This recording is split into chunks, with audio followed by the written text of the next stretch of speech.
สบ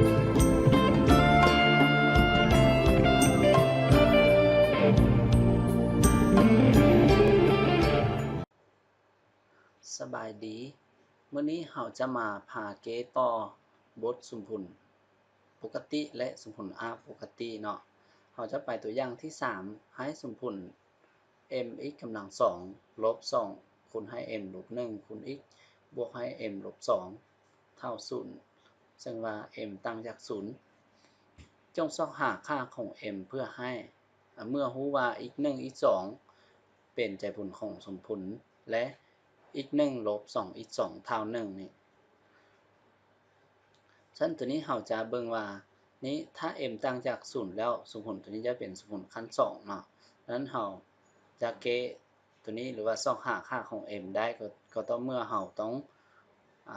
รู้ใช้หลักการหรือว่ารู้ซอกหาวิธีเพื่อเราจะเกะคราวนี้เขาจะให้แต่เงื่อนไขตัวเดียวนี้มาถ้าเราใช้แต่เงื่อนไขตัวนี้เราจะเกะบ่ได้เนาะฉะนั้นเราจะไปวิธีเกะเลยตัวนี้เราจะนำใช้หลักเกณฑ์ vs มาเข้าช่วยมันจึงได้เพราะว่าตัวนี้ได้แต่ข้อมูลตัวเดียวนี่นั้นตามหลักเกณฑ์ vs เรามี x 1บวก x 2เท่ากับ2คูณให้ m ลบ1ส่วน m นี่ก็คือเท่ากับลบ b ส่วน a นี่ x 1คูณ x 2เท่ากับ4ส่วน a เราจะเขียนได้ตัวนี้ตามนี่เราจะหมายเป็นสมมุติที่1สมมุติที่2แล้วจากข้อมูลเรามี x 1ลบ2 x 2เท่า1นี่เราถอนเอา x 1เท่า1บวกให้2 x 2นี่หมายเป็นสมมุติที่3นี่แล้วเราเอาสมมุติที่3ไปแทนใส่สมมุติที่1เราจะได้ x 1บวก2 x 2บวก x 2เท่ากับ2คูณให้ m ลบ1ส่วน m นี่นั้นเราจะบวกกันเราจะได้ 3n 3x 2เท่ากับ m ลบ2ส่วน m ถอนเอา x 2เท่ากับตัวนี้แล้วเราจะแทนใส่สมมุติที่3เราจะได้ x 1เท่ากับ2คูณให้1บวกให้2คูณให้ x 2ได้ไว้2เท่ากับตัวนี้เราก็เลยได้ตามตัวนี้แล้วเราจะบวกกันเราจะได้ 5m ลบ4ส่วนให้ m ให้ 3m นี่เราแทน x 1 x 2ตาม m เข้าสมมุติที่2เราจะได้ m ลบ2ส่วนให้ 3n คูณให้ 5m ลบ5ส่วน 3n เท่ากับ m ลบ2ส่วน m นี่เราสังเกตเห็นตัวนี้เราจะย้ายตัวนี้มาทางนี้เราจะแยกออกเป็นส่วนคูณ m ลบ2เป็นส่วน m นี่เป็นส่วนคูณตัวนี้จะยังเหลือ 5m ลบ4ส่วน 9m ตัวนี้จะยังเหลือ1นี่เท่า0ดังนั้นเราจะได้ m ลบ2เป็นส่วนคูณและตัวนี้เราคูณขึ้นผู้ร่วมให้เราจะได้ลบ4ลบ 4m นี่เท่า0เราก็เลยได้ m ลบ2คูณให้ m บวก1เท่า0เราได้ m เท่า2หรือ m เท่าลบ1นี่นั่นจะเป็นคำตอบที่เราต้องสอบก็คือมี2ค่าของ m คือเท่าลบ1หรือเท่า2นี่ต่อไปเราจะไปตัวอย่างที่4เนาะจงเกะสมผลในx กำลัง2บวก x บวก1และบวกกับ x กำลัง2บวก 2x บวก3บวกให้ x กำลัง2บวก 3x บวก5และบวกต่อไปจนฮอดบวก x กำลัง2บวก 2x บวก39เท่ากับ 4,500 ดังนั้นข้อนี้มันจะเป็นข้อหนึ่งที่เขาจะเคยออกมาเส่งนักเรียนเก่งระดับทราบหรือว่าระดับแขวงของม .4 เนาะดังนั้นตัวนี้เราจะไปเบิ่งวิธีเกะเลยนี่คือสมุนขั้น2เนาะแต่ว่ามันจะมีหลายพจน์หรือว่าหลายอันมาบวกกันดังนั้นเราต้องรู้จัดมันให้มันเป็นก้อนเป็นภาคส่วนเราจึงสามารถเกะได้เนาะตัวนี้เราเห็นว่าตัวนี้มี x กำลัง2นี่ก็มี x กำลัง2 x กำลัง2นี่เราจัดมาใส่กันแล้วเราจะได้นี่ x นี่แล้วเราสังเกตตัวนี้1 3 5จนฮอด39ดังนั้นทั้งหมดตัวนี้มันจะมีอยู่เสาพจน์ที่มาบวกกันนี่ฉะนั้นเราได้เสาคูณกับ x กำลัง2ได้เสา x กำลัง2นี่ต่อไปเราจะเอา x บวกให้ 2x บวก 3x บวกต่อจนฮอดบวก 20x นี่ต่อไปเราเอา1บวก3บวก5บวกต่อจนฮอด39นี่แล้วเราจะพวกนี้เป็นหมู่มานี่แล้วหลังจากนั้นเราจะเอามาบวกกันเราจะเอา 20x กำลัง2หักษาคือเก่าแต่ว่าตัวนี้เราเห็นว่ามี x คือเก่าเราจะเอา x เป็นส่วนคูณยังเหลือ1บวก2บวก3ฮอก20นี่แล้วตัวนี้เราเขียนคือเก่าเนาะแล้วเอา 4,500 นี่เราย้ายมาทางนี้ตัวนี้จะกลายเป็น0นี่ตัวนี้ก็คือ1บวก2บวก3บวก20นี่จะเท่ากับ20ส่วน2คูณให้20บวก1หรือว่าเท่าส่วนบวกคูณให้21นี่คูณ x ต่อไปตัวนี้ก็คือ1บวก3บวก5จนฮอด39เท่ากับ20ส่วน2คูณให้1บวกให้39แล้วลบให้ 4,500 นี่ต่อไปเราคำนวณตัวนี้ออกมาเราจะได้20 x กำลัง2บวกให้210 x ลบให้4,100เท่า0นี่ตัวนี้เราเห็นว่าตัวนี้ยังมี0หมดเราหารให้10ทางสองฝั่งเราจะได้2x กำลัง2บวก21 x ลบ410นี่เพื่อให้มันเป็นตัวเลขน้อยเนาะต่อไปเราก็เกณฑ์สมุนขั้น2ตัวนี้นะเดลต้าเท่ากับ b กำลัง2ลบ 4ac ก็คือลบให้4คูณให้2คูณกับ4นี่เท่ากับ 3,721 นี่ตัวนี้จะเท่ากับ61กำลัง2เพราะนั้นเราจะถอนเอาค่าคำส่งของเดลต้าจะเท่า61เนาะนั้นเราจะได้อีก1เท่ากับลบ b ฉะนั้นลบ21เนี่ยส่วนให้ลบให้ค่าคำส่งของเดลต้าคือลบให้61ส่วนให้ 2a 2คูณ2ให้4ตัวนี้เราสามารถหารให้2แล้วเราจะได้ลบ41ส่วน2เนี่ยแล้วจากผลที่2ลบ b บวกค่าคำส่งเดลต้าคือลบ21บวกค่าคำส่งของตัวนี้ที่ว่ามันเท่า61นั่นเราได้40ส่วน4ได้10เนี่ยดังนั้นเราได้2ใจบุญคือ2อันนี้ต่อไปเราไปตัวอย่างที่5เนาะจงแก้สมผลใน R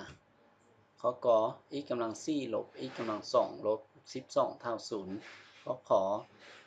2x บวก3ค่าคำส่งของ x ลบ2เท่า0นี่เป็นสมผลขั้น4เนาะและตัวนี้เป็นสมผลขั้น1แต่ว่ามันมี5ขั้น2อยู่นี่เพราะนั้นเราจะเกแนวใดเนาะนี่ก็เป็นบทเลขที่ง่ายที่ว่ามีหลายน้องหรือว่าหมู่ทุกคนที่เรียนนำกันก็มียังมีบางคนที่เกบ่ได้ข้อเลขนี่เพราะนั้นเราก็เลยเอามาเกให้หมู่เพิ่นเบิ่งนำกันเนาะข้อกอในเราสังเกตตัวนี้เป็น x กำลัง4นี่ x กำลัง2ดังนั้นเราสามารถวางที่เท่ากับ x กำลัง2ได้1แล้วที่จะต้องหลายกว่าหรือเท่า0เพราะว่ากำลัง2นี่ต้องหลายกว่าหรือเท่า0เนาะแล้วตอนนี้เราจะได้สมผลใหม่คือที่กำลัง2ลบที่ลบ12เท่า0ฉะนั้นเราเขียนใหม่ที่กำลัง2เขียนคือ9ลบที่เราจะมาเขียนเป็นลบ4ทีบวก3ทีลบ12นี่ตัวนี้เราจะเกโดยวิธีแยกส่วนคูณเนาะและอยู่นี่เราจะมาเอาทีออกมาส่วนคูณยังเหลือทีลบ4ตัวนี้3ทีลบ12เรา3เป็นส่วนคูณยังเหลือทีลบ4อยู่2พร้อมนี้มีทีลบที่4คือกันเราเอาทีลบ4เป็นส่วนคูณนี่ยังเหลือทีนี่ยังเหลือ3ก็เป็นทีบวก3นี่ดังนั้นผลคูณ2อันนี้เท่า0ก็เท่าเมื่อทีลบ4เท่า0หรือว่าทีเท่า4ทีบวก3เท่า0หรือว่าทีเท่าลบ3นี่แต่ว่าทีเท่าลบ3น้อยกว่า0เราจะบอกเอาเพราะว่าเงื่อนไขของเราแม่นทีต้องหลายกว่า0นี่สำหรับทีเท่า4เราจะได้ x กำลัง2เท่า4เพราะว่าเราวางทีเท่ากับ x กำลัง2ดังนั้นเราจะได้ x เท่ากับ2หรือ x เท่าลบ2นี่คือใจผลที่เราต้องสอบ s เท่ากับลบ2หรือ x เท่า2นี่ต่อไปเราไปข้อขอ 2x บวก3ค่าคำส่งของ x ลบ2เท่า0 แล้วเราต้องมีเงื่อนไขเพราะอยู่นี้มันมีหาขั้น2ของ x ดังนั้นอย่าลืมเอาเงื่อนไขให้มันถ้าบ่เอาเงื่อนไขเดี๋ยวเราเก็บไปมันจะค้างเงื่อนไขตัวนี้เนาะฉะนั้นเรามีเงื่อนไขให้ x ต้องหลายกว่าหรือเท่า0หลังจากนั้นเราจะวาง u เท่ากับ5 2ของ x โดย u ต้องหลายกว่าหรือเท่า0ตัวนี้เราวาง u หรือก็ได้หรือว่าเราวาง t ก็ได้เนาะตามใจที่เรามักเนาะฉะนั้นหลังจากเราวางแล้วเราจะเทนเข้าตัวนี้เราจะได้สมผลไม้2 u กำลัง2บวก3 u ลบ2เท่า0แล้วเราไล่เดนต้าเลยเดนต้าเท่ากับ3กำลัง2ลบ4ลบ2 4คูณ2คูณให้ลบ2เนี่ย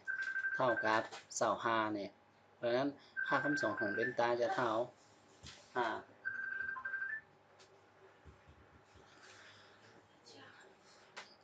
u 1จะเท่ากับลบ b นั้นลบ3ลบ5ส่วนท้าย 2a คือเท่าลบ2แต่ว่าน้อยกว่า0เราจะบ่เอาเพราะว่า u ของเรามันหลายกว่าหรือเท่า0 u 2เท่าลบ b บวก5 2ของเดลต้าคือลบ3บวก5ส่วนท้าย2คูณ2เท่ากับ1ส่วน2หลายกว่า0ดังนั้นตัวนี้หลายกว่า0เหมาะสมกับเงื่อนไขเราจะเอาเนาะสำหรับ u เท่า1ส่วน2เราได้5 2ของ u เท่ากับ1ส่วน2ดังนั้นเราจะได้ x เท่ากับ1ส่วน4เนาะได้ใจผลคือ f เท่ากับ1ส่วน4นี่ต่อไปเราจะไปตัวอย่างที่6เนาะจงเกสมผล8x กำลัง6ลบ215x กำลัง3ลบ27เท่า0ประมาณนี้เป็นสมผลที่1และเราสังเกตตัวนี้เป็นสมผลขั้น6เนาะฉะนั้นเราจะเกณฑ์ได้เราสังเกตตัวนี้เป็นกำลัง6นี่เป็นกำลัง3ถ้าเราสิเกไปแบบธรรมดามันจะบ่ได้เนาะฉะนั้นเราจะวางตัวช่วยให้เราเห็นว่านี้กำลัง6กำลัง3ฉะนั้นเราวาง t เท่ากับ x กำลัง3เราจะได้ x กำลัง6ก็กลายเป็น t กำลัง2ดังนั้นเราได้ 8t กำลัง2ลบ 215t ลบ27เท่า0เราไล่เดนต้าเท่ากับ b กำลัง2คือได้ตัวนี้กำลัง2ลบ 4ac เราไล่ออกมาได้ 47,089 หรือว่าตัวนี้จะเท่ากับ217กำลัง2ดังนั้นเราถอน5ขั้น2ของเดนต้าจะเท่ากับ217เข้าไปไล่ที1เท่ากับ215ลบ217เราได้ที1เท่ากับลบ1ส่วน8และที2เท่า215บวก217ส่วนท้าย2คูณ8เท่า27เนี่ยฉะนั้นเราสำหรับ t เท่ากับลบ1ส่วน8เราจะได้ x กำลัง3เท่าลบ1ส่วน8เนี่ยเราจะย้ายลบ1ส่วน8มากลายเป็นนี่ก็คือเราจะได้ x กำลัง3บวกให้1ส่วน2ขึ้นกำลัง3เราใช้เป็นเอกพจน์คนจื้อเท่ากับ x บวก1ส่วน2คูณให้ x กำลัง2ลบ x ส่วน2บวก1ส่วน4นี่เท่า0นั้นตัวนี้เราจะถอนได้ x เท่าลบ1ส่วน2นี่เพราะว่า x กำลัง2ลบให้ x ส่วน2บวก1ส่วน4จะบ่มีใจผลแล้วเรามีแต่ใจผลเดียวนี่ต่อไปสำหรับ t เท่ากับ27เราจะได้ x กำลัง3เท่า27นี่แล้วเราจะเขียน27เป็น3กำลัง3เราใช้เป็นเอกพจน์คนจื้อเราจะได้ x ลบ3คูณให้ x กำลัง2บวก 3x บวก9เท่า0เราจะถอนได้ x เท่า3เพราะว่า x กำลัง2บวก 3x บวก9เท่า0นี่บ่มีใจผลแล้วเพราะนั้นเราจะได้ใจผลคือ f เท่ากับ1ส่วน2ลบ1ส่วน2และ x เท่ากับ3นี่คือคำตอบที่เราจะต้องได้ไปสอบนะ